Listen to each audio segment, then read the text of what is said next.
क्या आपने कभी सोचा है कि शिवलिंग पर दूध क्यों चढ़ाया जाता है? जानने के लिए वीडियो अंत तक देखें।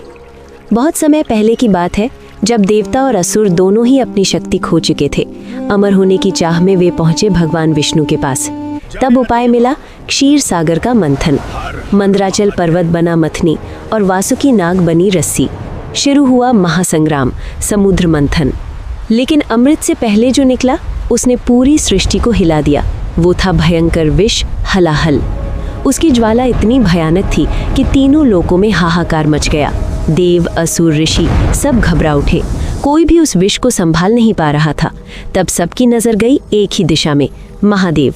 देवताओं ने हाथ जोड़कर विनती की, प्रभु हमें बचाइए। और फिर जो हुआ वो त्याग की सबसे महान मिसाल बन गया। शिवजी ने बिना एक पल सोचे उस विष को अपने हाथ में लिया और पी लिया। लेकिन उन्होंने उसे अपने कंठ में ही रोक लिया ताकि सृष्टि बची रहे। विष के प्रभाव से उनका गला नीला पड़ गया और तभी से वे कहलाए नीलकंठ। माता पार्वती ये देखकर घबरा उठी। उन्होंने तुरंत शिवजी का कंठ थाम लिया ताकि विष उनके शरीर में न फैल सके। ये प्रेम, विश्वास और सुरक्षा का प्रतीक बन गया। विष की जलन को शांत करने के लिए शिवजी ने अपने मस्तक पर चंद्रदेव को धारण किया, जिसकी शीतलता उनके तपते कंठ को ठंडक देती रही। दूध और बेलपत्र का महत्व।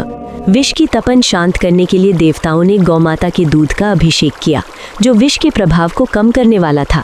साथ ही बेलपत्र की शीतलता और विषनाशक गुण के कारण उसे शिवलिंग पर अर्पित किया गया, जिससे शिवजी की जलन धीरे धीरे शांत हुई। परंपरा का प्रारंभ।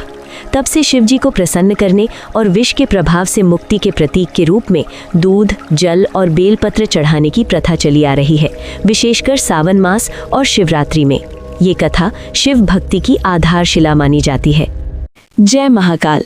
ऐसी रोचक जानकारी के लिए हमें सब्सक्राइब करें और जुड़े हमारे साथ। आपका साथ ही हमारी ताकत है।